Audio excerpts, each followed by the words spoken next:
Alright, okay. Alright, okay. Let's do this. Okay, so first week since the patch released, Tyrannical, Raging Volcanic, Tormented, the new affix, Holy Paladin gameplay. I'll be honest, I showed talents here, so I used to run double beacon towards the end of the previous patch simply because I believed that it's important in order to keep people alive during prides. However, now that prides are gone, I do not feel like there's enough AoE damage to warrant a double beacon build anymore, and therefore have strayed away from it in this one key that I did so far. There'll be more Paladin gameplay in the future, but I think for now I'm gonna stick with Priest because it is my main and I need to gear it for the raid, and I do not have time to like full-time play two characters, sadly, even though I wish I did. Therefore this is gonna be like a side project with which I still have a lot of fun simply because of how fun Ash and Hollow is, and I enjoy Paladin gameplay, although we did get a little bit nerfed, but I don't think the nerfs are that significant, to be honest. Yeah, you gotta pay attention to your mana, and Crusader Strike is a little bit slower, but we got Flash of Heal buffed, and now there might be some new builds possible with like new legendaries and new stuff. I haven't really explored that much yet. I'm just trying to get used to the Priest for now, because Priest changed quite a bit as well in raids at least, so it's been quite confusing.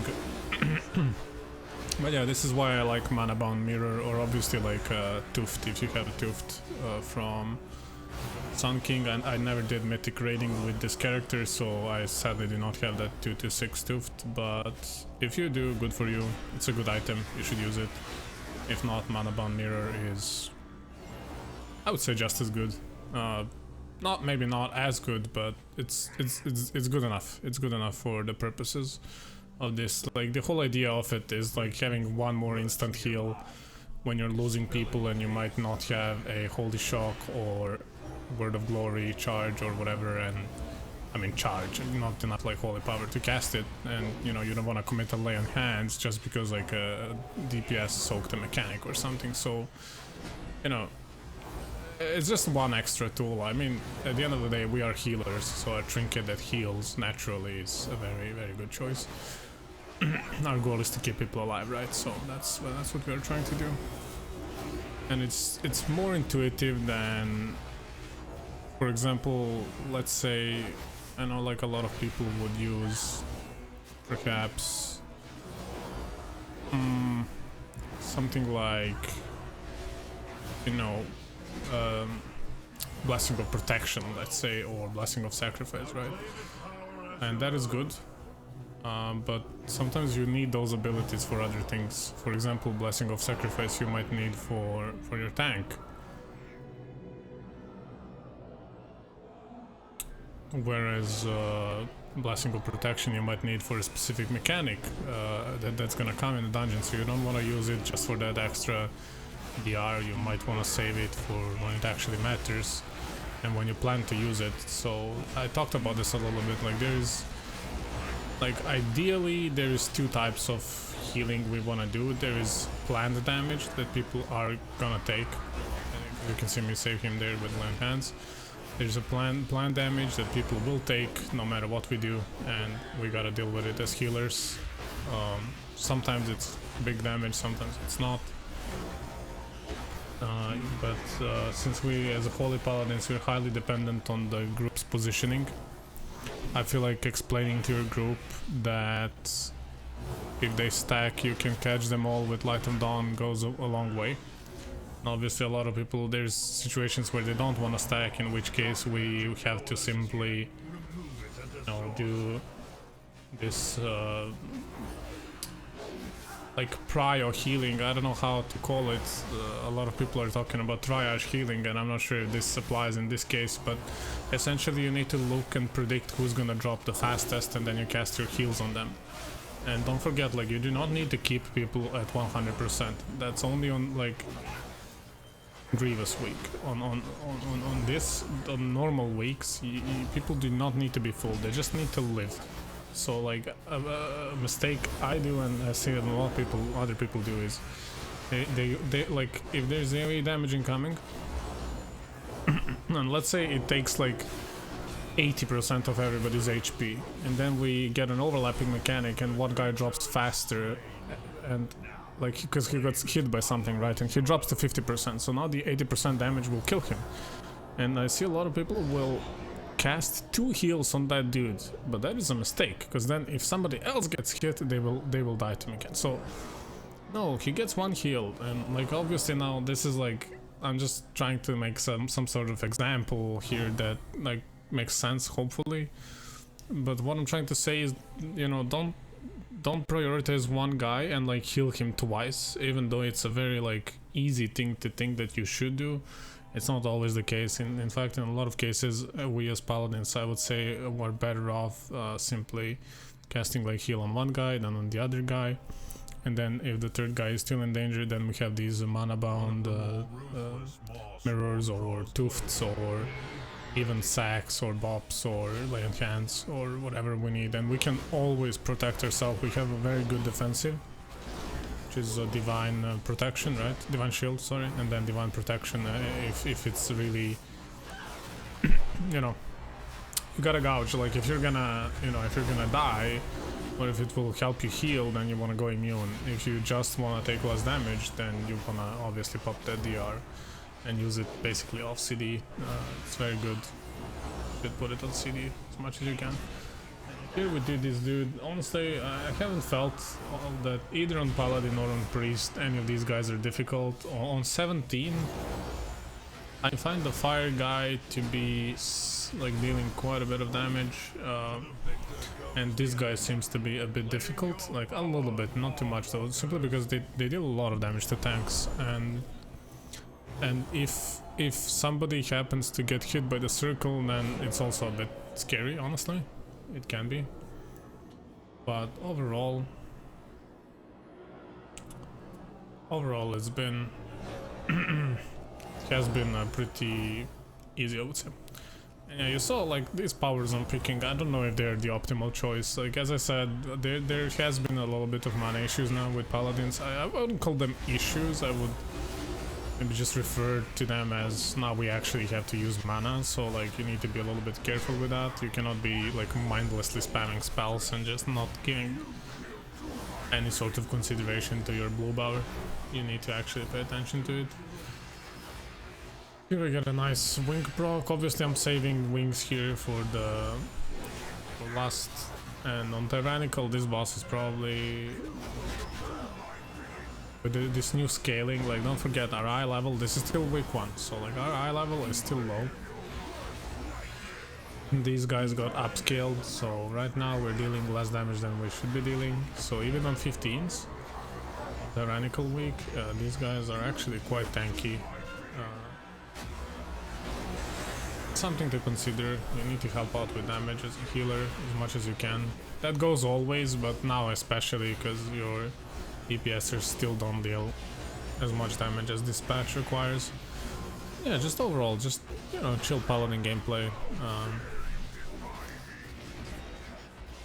Kill as much damage as we can. We're probably gonna switch to 3 here, and then we're gonna finish Malok in the next phase.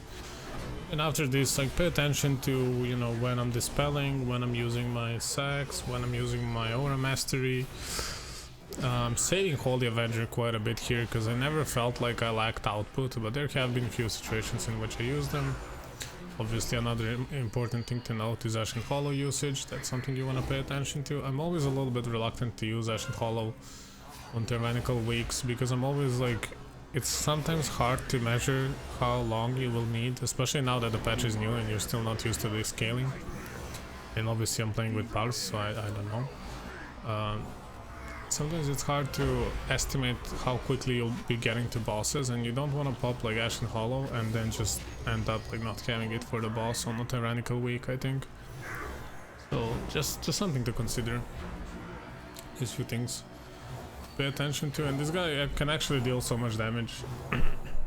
You can see like I need to do like quite a bit of healing, and now because I was forced to use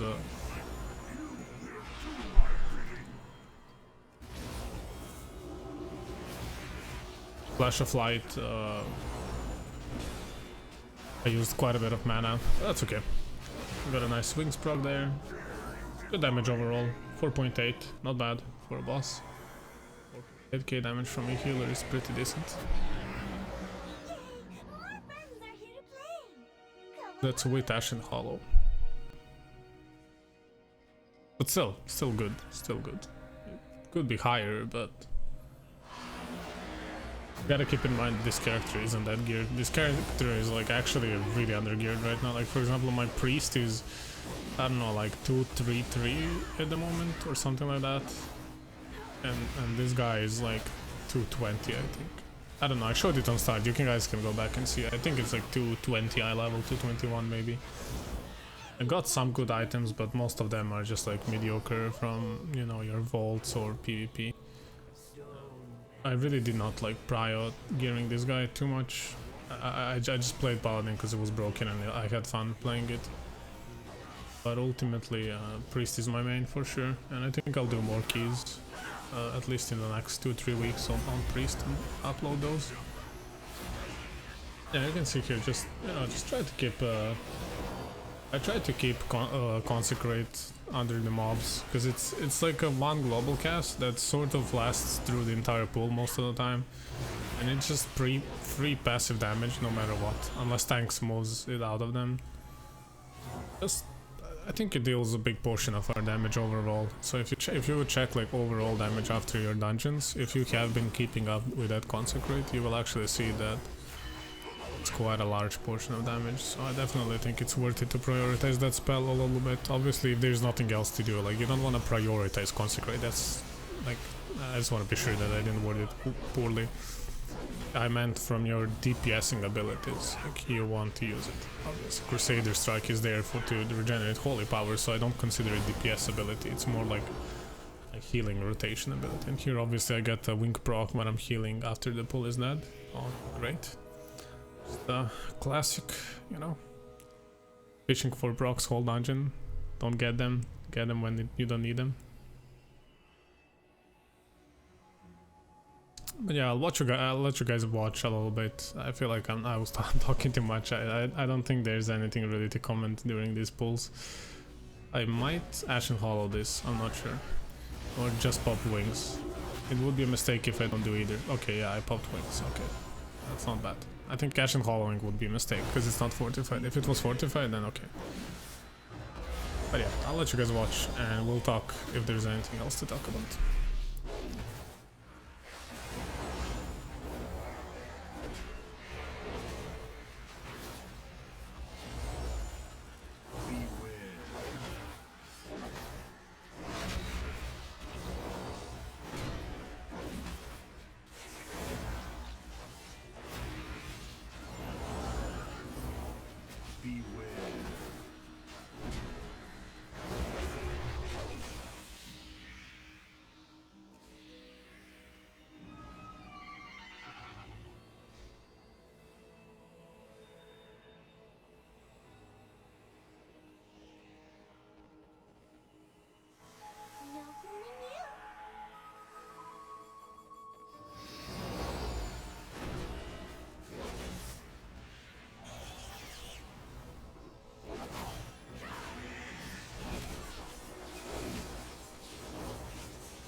And here, this pull got a little bit scary. See, I wanted to bop this guy, and he died as I was bopping, and then I bopped myself. I think I bopped myself. Or not. I don't know. And then, no, I didn't bop myself because I shielded myself, so I couldn't bop myself. So forbearance saved it at least. And see, this guy like helped me out with Vampiric Embrace. That is very big. Like when your DPS actually uses utility, that's huge for us. And yeah, I really feel like I lost control over this pull completely. It was very scary. We made it through though, somehow. Stabilized. But usually this looked to me like Mostly like lack of interrupts and CCs on the critical abilities, like and then I kinda like, I don't want to say I panicked, but I could have, you know, did like a better casting sequence than this for sure. Something to keep in mind. And again, wing proc after the pull. Nice. But yeah, as I wrote, like these, like when these guys rage, and if we don't remove rage on time, and then an ability goes off, it really deals a lot of damage, especially now that the scaling has been upped. I feel like I've been repeating this word scaling, but yeah. Important to note that Holy Palas, like if you're Venthyr and not Kyrian, you actually do not have that like emergency button. Okay, I feel like we kind of rely on people not getting hit by things at the same time, because like yeah, we can keep one dude up, but what happens if an AoE spell goes off? Then what am I meant to do? Because Aura Mastery doesn't work that way, because for Aura Mastery to work you need to pop it before damage, right? Because it's damage reduction, so the most value we get before the spell goes off. So if you don't know the damage is coming, like if it's surprise damage, you have problems, right? So Fox, haven't really been dealing that well with it. That was really hard to see where it's going, and then I realized that I'm attacking the wrong guy. I don't know why I thought it's this one. And some Ashen Hollow action.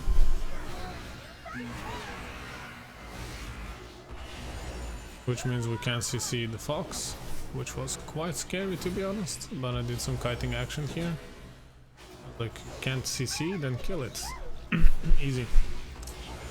Yeah, we're just doing like trying to deal at least some good damage here, trying to keep boss's HP low.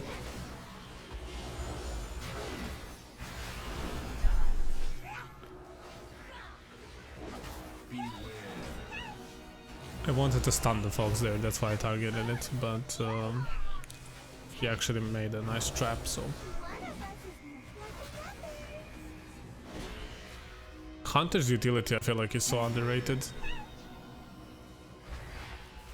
Like, their abilities are so strong.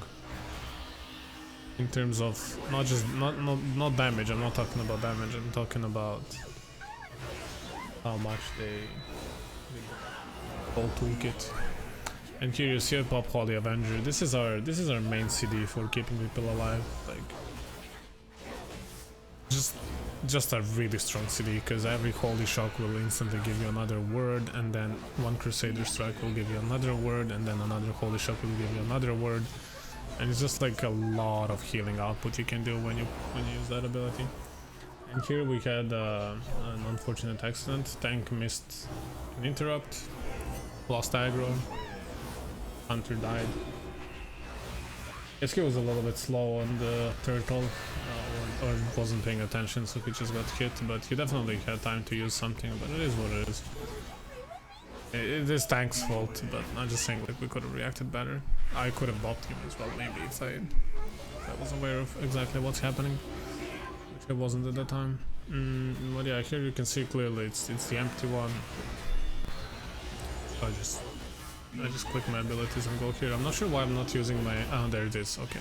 I was about to say, like, I don't know why I'm saving my wings, but finally use them. And here things again got a little bit dicey, and this time I did not have... my Holy Avenger, so luckily I had those wings saved up. So that's what I mean. Like, you gotta keep things, you know. Like, Holy Pala, a very CD based class. You want to make sure that you have CDs for everything that might be difficult, and just do your best to rotate your CDs.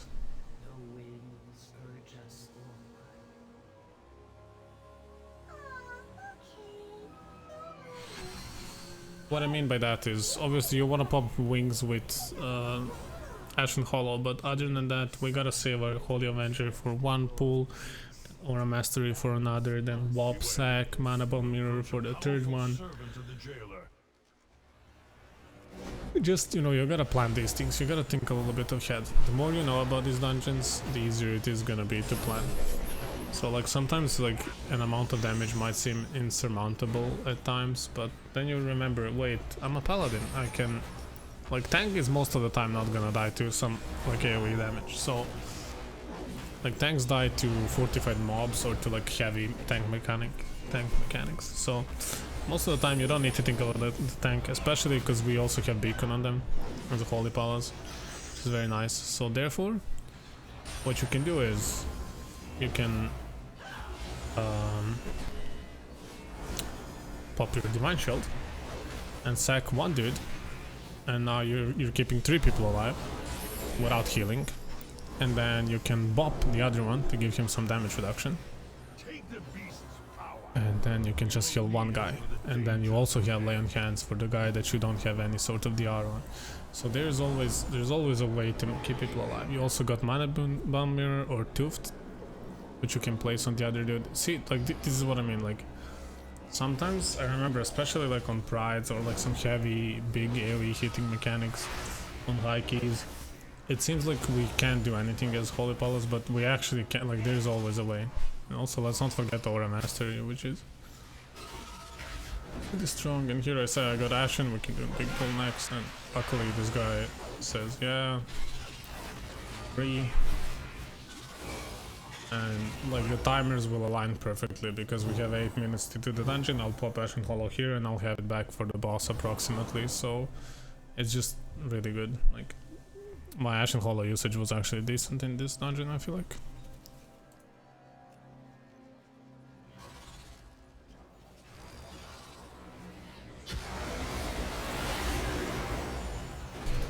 And here you wanna be careful, like even though you have Ashen Hollow, like you're still not immune to mechanics. Like Ashen Hollow will keep people alive, but they need to survive for that.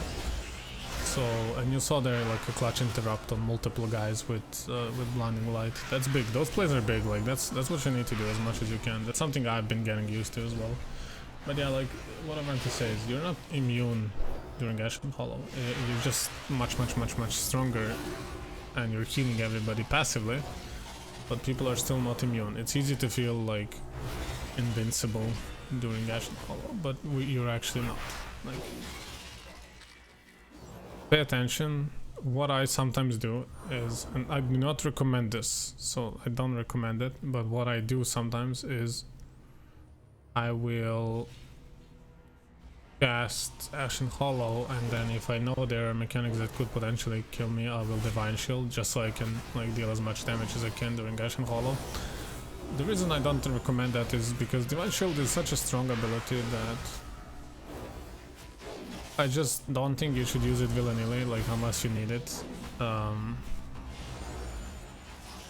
Personally, but you know, these keys, you do not need to play perfectly to time them, and as long as you live most of the time, as long as you put up some numbers, you know, to carry your weight, and if you got a good group, then you will time them. They're not that hard, even though it's early into the reset, right? So I think that you don't need like super optimal usage of everything, that's what I'm trying to say. Where obviously like super optimal usage on everything will be better, you don't need to. It just depends how, you know, how good you want to be. If you're not sure that you can dodge every single mechanic on a, like a 10-15 mob pool, then just it's easier to pop that shield and simply not worry about it for a few seconds rather than stressing out and then maybe losing somebody and then dying yourself, and then just like a lot of problems can arise from that. So that's something to keep in mind. I hate when these demon hunters do this, like when they jump away and then they expect you to like reach them somehow, even though like your mobility is basically non-existent compared to theirs. But is what it is. To be honest, if I was DH, I would probably do the same. It's just way too fun to jump around.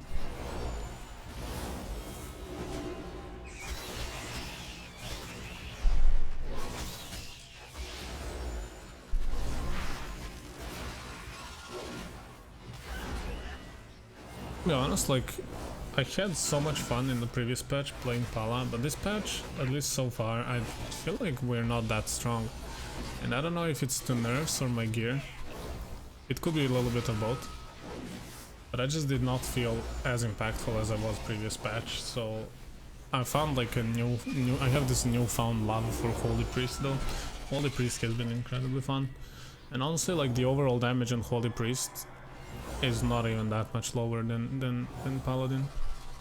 Surprisingly, which I feel like is weird, but it is what it is. Like, I'll do like 2-2, 2-1, 2-4, something like that on Holy, and Pala, like, I also, on some pulls I'll do a lot, obviously, because of Fashion Hollow or Hammer, but other than that, your overall damage is not that high anymore. Not sure why, but once again, it might be gear. It might be a gear thing. I'm not arguing that Holy Priest is better than Holy Pala, don't get me wrong, it's absolutely not. But I'm just saying I had more fun playing my Priest than my Paladin, personally, at the moment at least.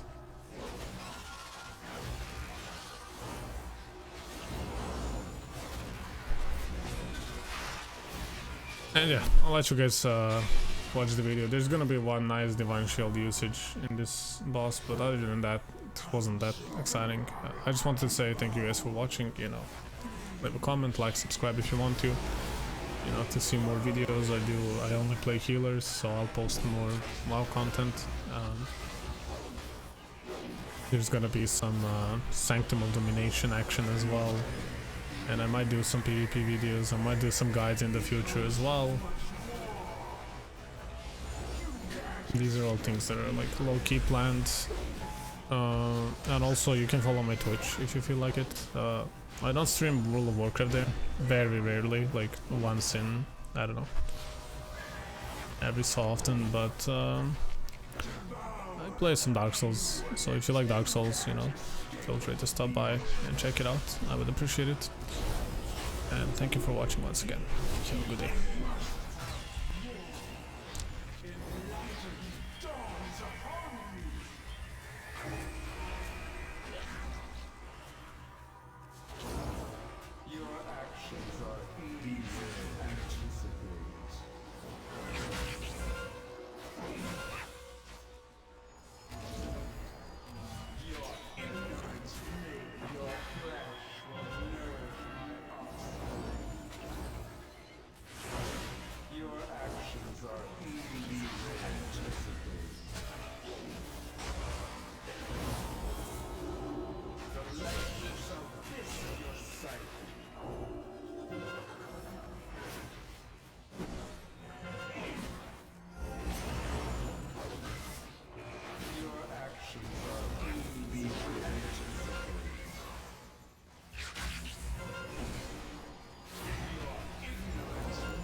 In Zoval's arsenal can best you.